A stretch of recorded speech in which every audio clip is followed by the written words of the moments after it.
देखिए हर खबर यहीं पर, सब्सक्राइब कीजिए TV9 भारतवर्ष। भारत और चीन के बीच पिछले करीब एक महीने से लाइन ऑफ एक्चुअल कंट्रोल यानी कि LAC पर तनाव जारी है। इसे लेकर दोनों देशों के बीच सैन्य और कूटनीतिक स्तर की बातचीत भी की जा रही है। ऐसे में जानकारी मिली है कि पिछले 3-4 दिनों से चीनी सेना यानी कि पीपल्स लिबरेशन आर्मी की सीमा पर कोई गतिविधि नहीं हो रही है। न्यूज एजेंसी PTI के मुताबिक गलवान घाटी में चीनी सेना 2 किलोमीटर और भारतीय सेना अपनी जगह से 1 किलोमीटर पीछे हटी है। बता दें, PLA के सैनिक LAC के पास अलग अलग जगहों पर इकट्ठा है। ANI के मुताबिक एक जगह पर PLA के सैनिक अपनी हाल की पोजीशन से करीब 100 यार्ड्स तक पीछे चले गए। उन्होंने हाल ही में कोई बड़ी गतिविधि भी नहीं की है और न ही चीन के सैनिकों ने अपना उग्र व्यवहार दिखाया है।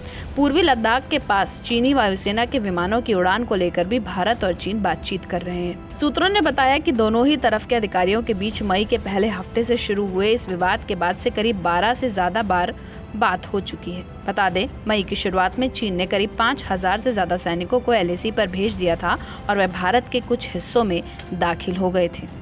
सूत्रों ने कहा कि 6 जून को दोनों देशों के बीच लेफ्टिनेंट जनरल स्तर की वार्ता होने जा रही है, जो कि एक सकारात्मक कदम है। पूर्वी लद्दाख सेक्टर में फिलहाल भारत और चीन की सीमाओं पर तैनात सैनिकों की संख्या लगभग एक समान हो गई है। यही नहीं, दोनों देशों की ओर से गोला बारूद समेत अन्य हथियार भी इकट्ठा कर लिए गए हैं। LAC पर 1967 के बाद से एक भी गोली नहीं चली है।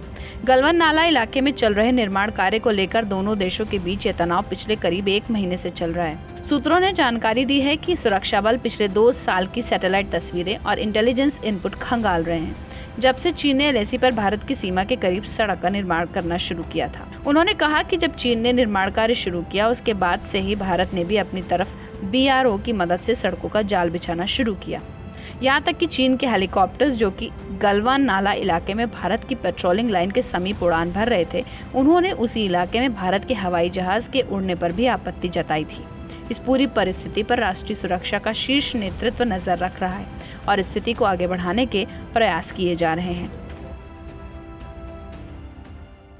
अड़ी सोमवार से शुक्रवार शाम 6 बजे सिर्फ TV9 भारतवर्ष पर।